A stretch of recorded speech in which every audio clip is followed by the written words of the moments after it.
Bonjour tout le monde, c'est Michel. Donc aujourd'hui, je vais vous parler des nouveautés qui vont sortir au mois de mars. Le mois de mars qui va vraiment être intéressant. J'en avais parlé pour les nouveautés du mois de février, que c'était pour être le dernier mois de tout ce qui était Future State pour DC. Et ce qui était pas mal la fin aussi, là, plus ou moins la fin pour King in Black, mais King in Black va se continuer au mois de mars. Donc je m'excuse de la lumière bizarre, il fait beau dehors. Il y a Joe Biden qui a été assermenté comme président des États-Unis il y a quelques heures seulement, donc on vit déjà dans un monde un petit peu meilleur.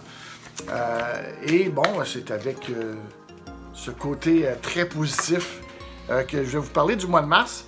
Mois de mars qui va vraiment être intéressant. Donc, on a eu un début d'année un peu slow, mais au mois de mars, ça va commencer à lever, si on veut.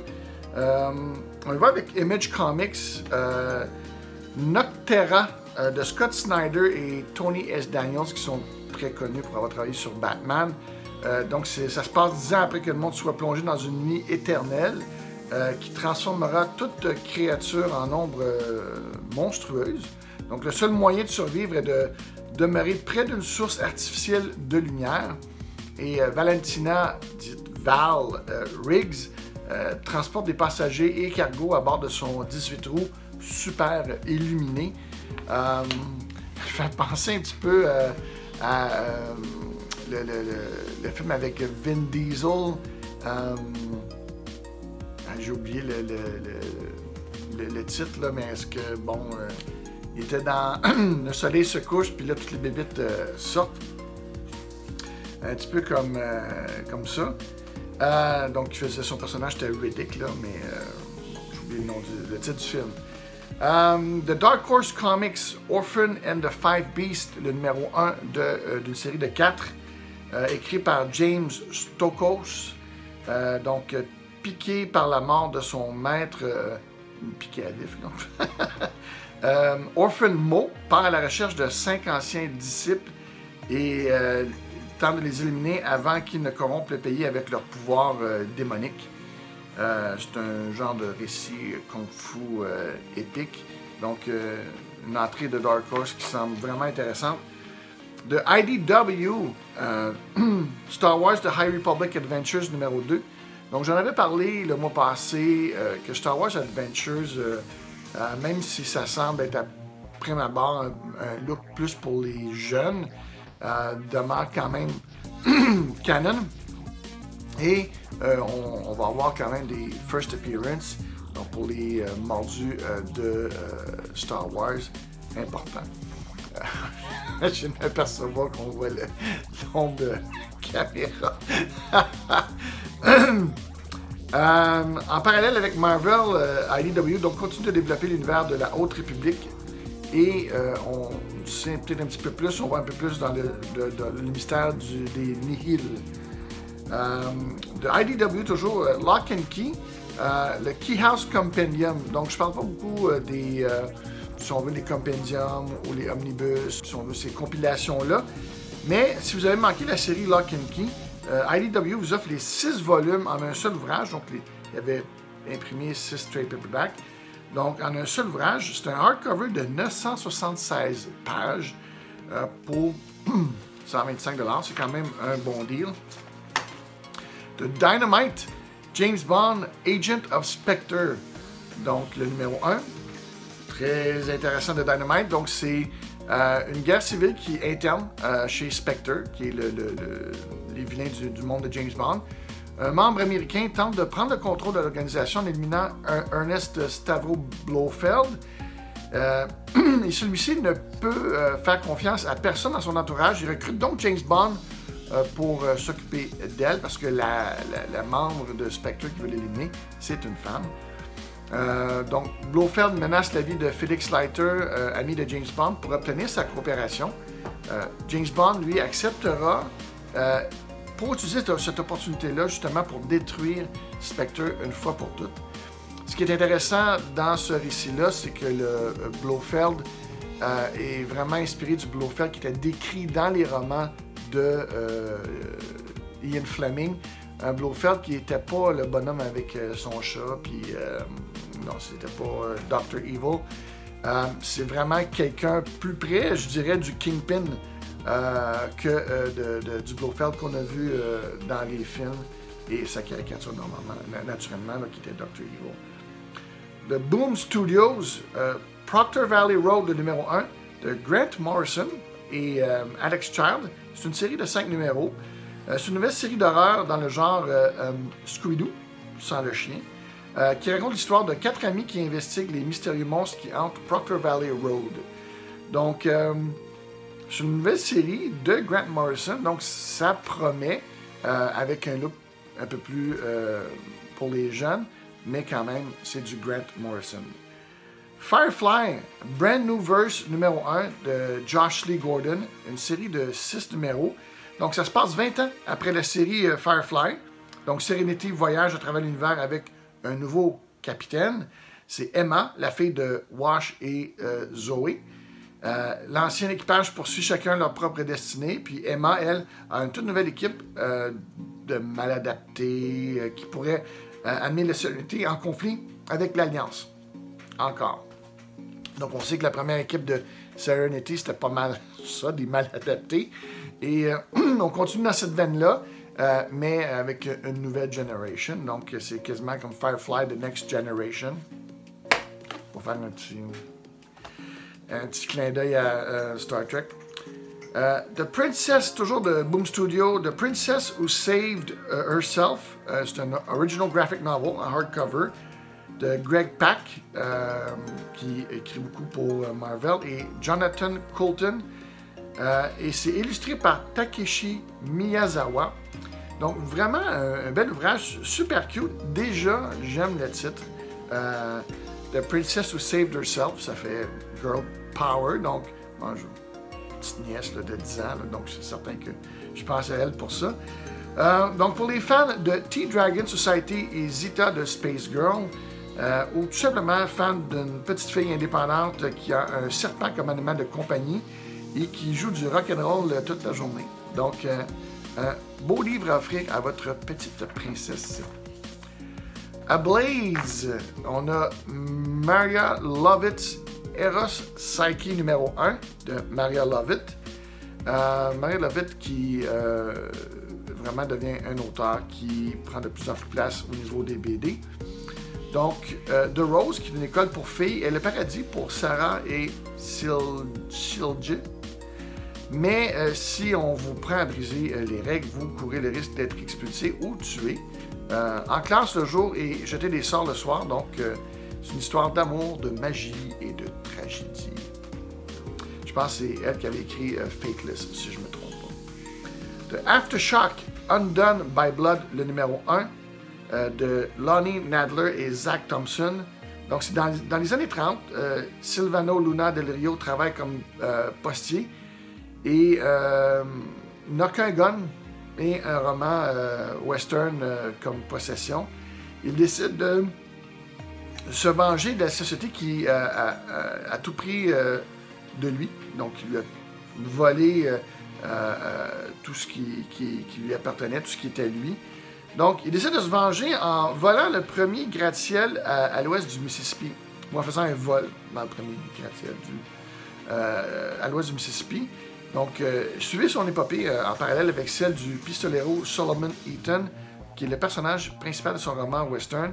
C'est un drame original un peu manqué. Ça me fait penser un peu à ce qu'il avait fait dans The Watchmen.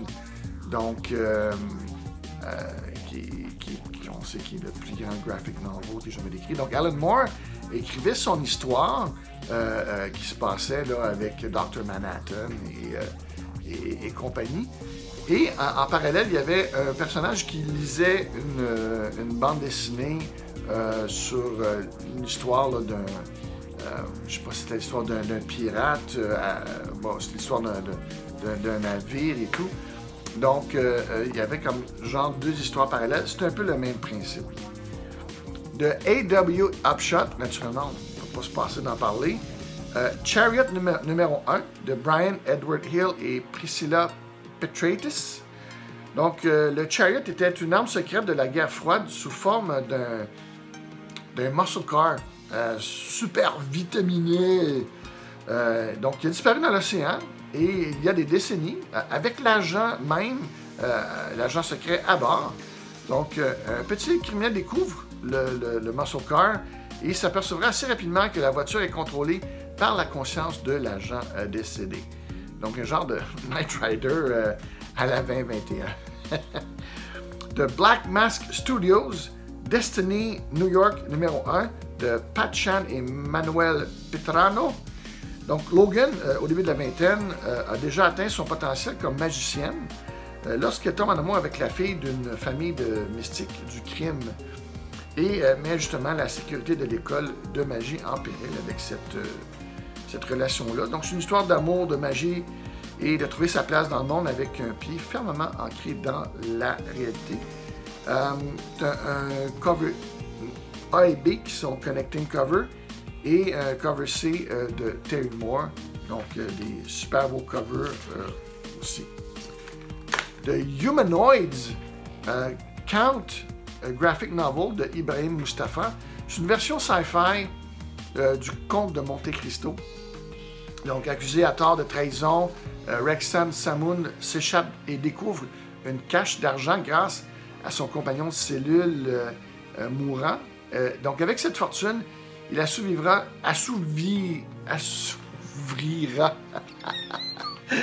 sa vengeance sur tous ceux qui ont conspiré contre lui. Donc, je suis surpris que c'est la première fois qu'on adapte cet excellent roman d'Alexandre Dumas à la sauce un peu sci-fi ou en date plus du monde d'aujourd'hui. De Mad Cave Studios, Nottingham, le numéro 1 de David Hazan. C'est un récit médiéval noir, si on veut, où le shérif de Nottingham poursuit un tueur en série qui a un penchant pour les collecteurs de taxes. Son investigation fait de lui la cible de personnages puissants et mystérieux, donc c'est pas tout le monde qui sont d'accord avec son investigation. Comme s'il n'avait pas assez de problèmes avec ça, il y a des problèmes avec les joyeux compagnons, donc des terroristes de la forêt de Sherwood. C'est une version intéressante et je trouve rafraîchissante d'une histoire quand même très connue. De Source Point Press, Cult of Dracula, le numéro 1, de Rich Davis et Henry Martinez. Donc, un agent spécial, Malcolm Bram, arrive à la Maison du Soleil Levant, qui est un complexe résidentiel secret d'Ordo Dracul. Et la scène du massacre appelé The Cult of Dracula Mass Suicides. Mina Murray, elle, tourne un documentaire sur ce culte et son leader, Robert Renfield. Et ni Murray et ni Bram sont prêts à affronter la vérité qu'ils découvriront. Donc, c'est une histoire quand même vraiment intéressante. Une histoire de Dracula à la Charles Manson un peu, et tous ces cultes des années 70. Donc, allez. DC Comics, donc c'est fini, Future State. On va commencer le mois avec Infinite Frontier, le numéro 0, qui est le point de départ du plus récent reboot de DC Comics. C'est un mini reboot, là. On a aussi Suicide Squad, le numéro 1, qui est un nouveau départ et une nouvelle équipe avec Peacemaker comme leader. Donc, on en voit un peu dans Future State. Là, c'est carrément une série qui part. The Swamp Thing, le numéro 1, c'est une nouvelle série de 10 numéros. Mettant en vedette Levi Kamei en tant que nouveau gardien du green, du vert, qui n'est pas en mesure de contrôler sa transformation en Swamp Thing. Levi devra revisiter son passé afin de combattre une nouvelle menace. Teen Titans Academy numéro 1. Donc, bienvenue à la nouvelle académie. J'imagine qu'ils ont vu Strange Academy. Ils vont faire une Teen Titan Academy qui va peut-être devenir un cartoon. On ne sait jamais. Donc, il y a plusieurs ados aux pouvoirs spéciaux qui vont s'inscrire à cette nouvelle académie-là, qui va être gérée par les anciens Teen Titans en tant qu'instructeurs. Donc, vous pouvez vous attendre à plusieurs premières apparitions. Batman numéro 106, un nouveau départ de Batman. Donc, on sait que The Next Batman, il y a Bruce Wayne, avec un super wraparound cover, vraiment là, beau wraparound cover. Batman Superman numéro 16, encore là, les premières apparitions de nouveaux personnages. Catwoman numéro 29, un nouveau vilain qui fait sa première apparition et rendra la vie de Catwoman misérable. Justice League numéro 59, un nouveau départ pour la Justice League avec Black Adam et Naomi, qui avait eu sa petite mini-série avant, comme nouveau membre. Donc, Naomi, qui pourrait être un peu le Ms. Marvel de l'univers DC, qui fait son apparition là, avec le Justice League et qui est fermement ancré dans le main universe. Encore là, Naomi, probablement, qui DC veut faire la même chose que Marvel a fait avec Ms. Marvel. Donc, on peut s'attendre à peut-être une série télévisée de Naomi. Ce ne serait pas surprenant. Crime Syndicate, le numéro 1. Donc, c'est un spin-off. Ça vient carrément du Dark Knight Death Metal. Donc, DC nous ramène le Crime Syndicate et explorera plus en profondeur ces personnages très intéressants. Le Crime Syndicate, c'est un genre de version vilaine de Justice League, donc Ultraman qui est le genre de Superman, excuse-moi, et de Owlman qui est une version de Batman, et bon, tout le monde a sa version comme ça. Et c'est tout, mais c'est quand même intéressant ce qui s'en vient pour DC. Marvel Comics, on a Venom numéro 34 de Donny Cates, qui est la conclusion de la série King in Black. On a King in Black, Planet of Symbiotes, qui est le numéro 3, qui est la fin de cette mini-série-là et qui est le retour de Toxin. Beta Ray Bill, le numéro 1, c'est une série de 5. Donc, carrément, des pages de Thor, Donny Cates, et suivant la série King in Black, Beta Ray Bill en a assez de jouer, si on veut, le second violon à Thor.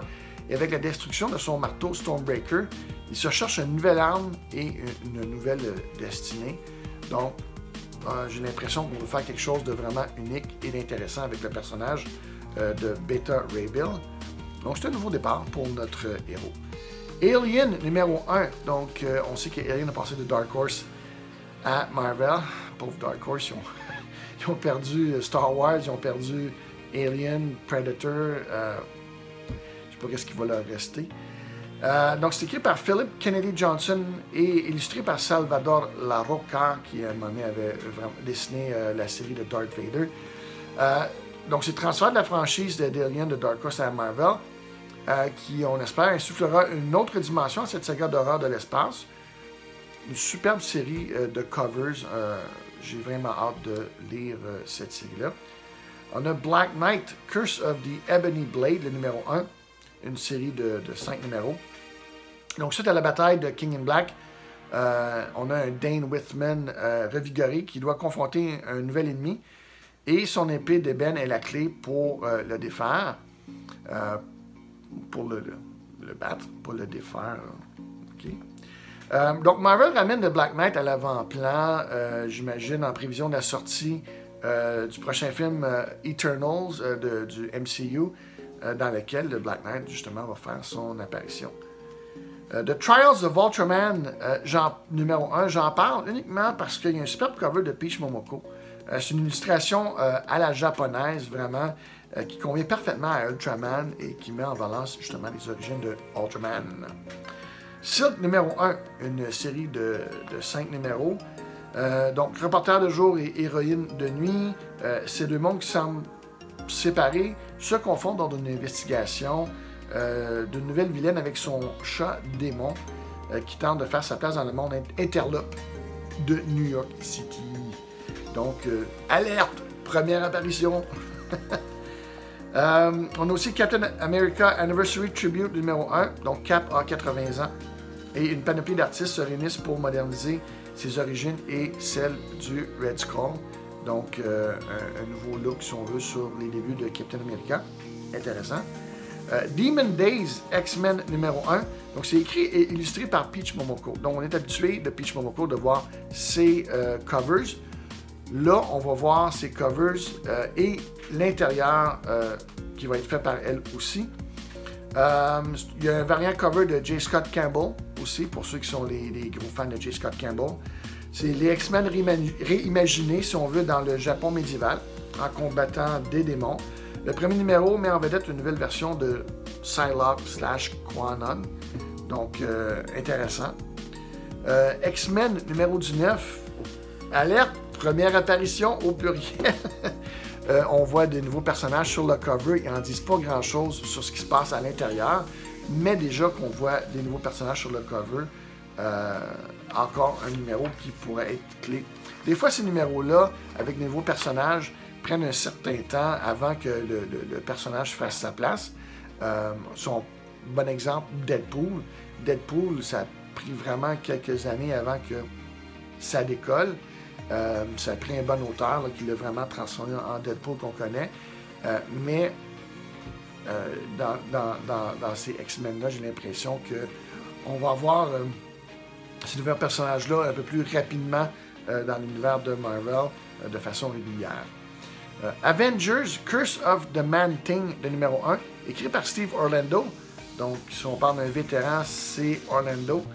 50e anniversaire, donc, du Man-Thing. Il hante les Everglades depuis des décennies, mais un nouveau vilain s'empare de ses pouvoirs pour brûler la planète. Donc, on sait que Man-Thing, c'est un personnage des années 70. C'était un peu d'origine similaire au Swamp Thing, donc dans le sens qu'il ben, ouais, plus ou moins. Il recherche le sérum qui a permis de créer un super soldier comme Captain America. Il se l'injecte, puis il devient un Man-Thing qui est un peu le gardien du nexus des réalités dans les Everglades, et puis il va brûler tout ce qui dégage de la peur. Donc, c'est un peu ça le personnage de Harrower, qui est encore là, alerte, première apparition de Harrower, qui, elle, tente de s'approprier les pouvoirs de Man-Thing et justement de brûler la planète de cette façon-là. The Amazing Spider-Man numéro 61 et 62. Encore, alerte, première apparition. Peter Parker a un nouveau job.